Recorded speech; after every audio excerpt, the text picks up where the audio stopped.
Elias was a man defined by the rhythm of dust. For 40 years, his hands had been the color of the dry, cracking earth he called his farm. He lived in the shadow of the valley's wealthy landowners, tilling soil that seemed determined to starve him. But everything changed on a Tuesday, the day he purchased the dead acre, a cursed, stony patch of land that no one in the village would touch, even for a handful of copper coins. The rumor was that nothing had grown there since the Great Drought of 1924. They called it the Bone Field. Elias didn't care about legends, he cared about the hunger in his daughter's belly and the desperate, quiet pride that kept him upright. When he signed the deed, the town elder spit on the ground and whispered, "You aren't buying a field, Elias. You're buying a grave for your future." The purchase took every cent of his savings. He didn't just buy the land, he bought a shovel, a pickaxe, and a heavy, rusted lantern he intended to use for working long into the moonlit hours. The first week was brutal. The earth was packed so hard it felt like striking concrete. Each swing of the pickaxe sent a jarring vibration up his tired arms, rattling his very bones. His neighbors watched from the road, sipping cool water, their faces twisted into mocking grins. They waited for him to break, to pack up his meager belongings and join the migrant workers heading north. But Elias remained. He worked until the sun became a smear of bruised purple on the horizon, his skin slick with sweat and grime. He didn't just dig, he searched. He felt a strange, humming resonance in the soil, a deep-seated vibration that seemed to synchronize with his own heartbeat. On the seventh night, the moon was an unnerving, sliver-thin crescent. Elias was knee-deep in a trench near the center of the field, his lantern sputtering low. He hit something that didn't sound like rock. It was a dull, metallic thud, the kind of sound that resonates with hidden depth. He dropped to his knees, clawing at the dirt with his bare, bleeding fingers. He wasn't looking for gold or buried treasure, he was looking for why this land felt alive. He cleared away the compacted clay and revealed a smooth, obsidian-colored pipe, seemingly ancient, protruding from the bedrock. He wiped the surface clean. As his skin made contact with the material, a low, melodic vibration hummed through his palm, traveling up his arm and settling in his chest.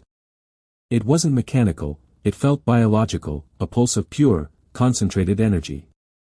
He struck the obsidian again, not with the pickaxe, but with his hand. The ground beneath him didn't just move, it shivered. Suddenly, a fissure opened, no wider than a finger, and a mist began to rise. It wasn't fog, it was rich, sweet, and smelled of ozone and damp, fertile earth. It was the smell of a rainforest after a century-long drought. Elias watched, paralyzed, as the dry, gray soil around his boots began to darken, drinking the mist like a parched traveler finding a hidden spring. Within seconds, a sprout, bright, impossible, and emerald green, pushed through the crusted dirt. It grew at a rate that defied physics, curling and stretching until it was a stalk, then a leaf, then a bloom of radiant, bioluminescent violet. He scrambled backward, his lantern knocking over, but the field didn't need the light anymore. The obsidian vein was glowing, casting a soft, rhythmic amber pulse that traveled outward like ripples in a pond. By the time the sun began to peek over the jagged peaks of the eastern range, the bone field was gone. In its place was a sea of impossible, vibrant color. The drought-stricken soil had been transformed into a lush, thriving nursery of plants that hadn't been seen in these parts for centuries. Elias stood in the center of a miracle, his clothes stained with the dark, rich compost that had been birthed from the deep, forgotten veins of the earth. He looked toward the road. The village was waking up, and soon, they would see that his grave had become the most beautiful garden in the world. He realized then that he hadn't just bought land, he had unlocked a cycle that had been paused for a lifetime. He picked up his shovel, not to dig, but to protect. You might think the story ends with a lush field, but the real mystery was only just beginning. Why did the ground hum in sync with Elias's own heartbeat? And more importantly, what happens when the greed of the entire valley descends upon a man who has suddenly discovered the secret to infinite growth? The villagers didn't just come to marvel at the garden, they came with questions, suspicions, and eventually, a cold, calculated hunger. The transformation of the bone field had caught the attention of the land syndicate, a group that didn't believe in miracles, only in assets. They were already mobilizing, their black cars kicking up dust on the road that led directly to Elias's front door. Elias had saved his daughter from hunger, but could he save his discovery from the people who wanted to strip mine the soul out of the earth itself? The morning after the awakening, the air in the valley was thick with the scent of blooming jasmine and wet moss. Elias's daughter, Clara, ran into the field, her laughter ringing out like a bell for the first time in months. She reached for a strange, glowing fruit that hung from a vine, and Elias felt a surge of protective instinct that nearly knocked the breath out of him. He knew he had to keep this hidden, but secrets of this magnitude have a way of whispering to the wind. By noon, the first of the townspeople arrived. They didn't come to congratulate him, they came to pry. They pushed past him, their eyes wide with avarice as they touched the shimmering leaves and tasted the fruit. By sunset, the news had spread like wildfire. The land syndicate representatives, men in suits that cost more than Elias's entire farm, stepped onto the obsidian-touched soil. They didn't see a miracle, they saw an economic anomaly. They offered him a check with enough zeros to buy the entire county. Elias looked at the paper, then at the pulsating, amber-lit earth beneath his boots. He felt the hum again, a warning vibration that rattled his teeth. It wasn't just a garden, it was the heart of the valley, a living, breathing network that Elias had been chosen to guard. He realized the obsidian vein wasn't a resource to be harvested, it was a responsibility to be stewarded. If he sold, the syndicate would drain the life out of the earth until it was nothing but dust once more. With a calm that surprised even himself, Elias handed the check back. He told them the land wasn't for sale, nor was it his to give.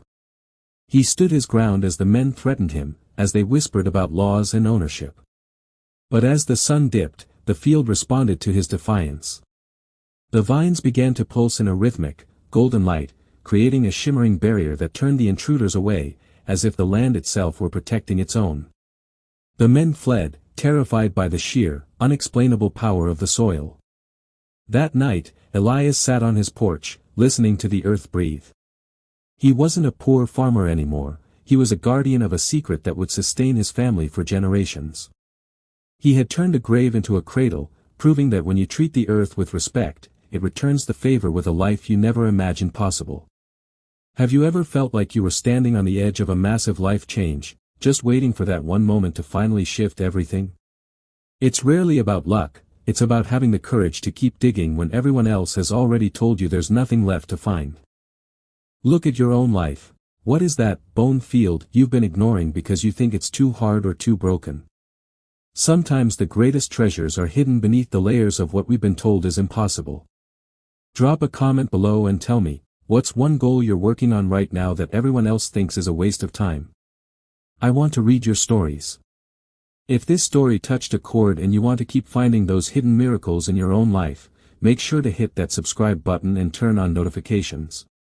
We explore the extraordinary stories of ordinary people every single week, and I don't want you to miss the next one.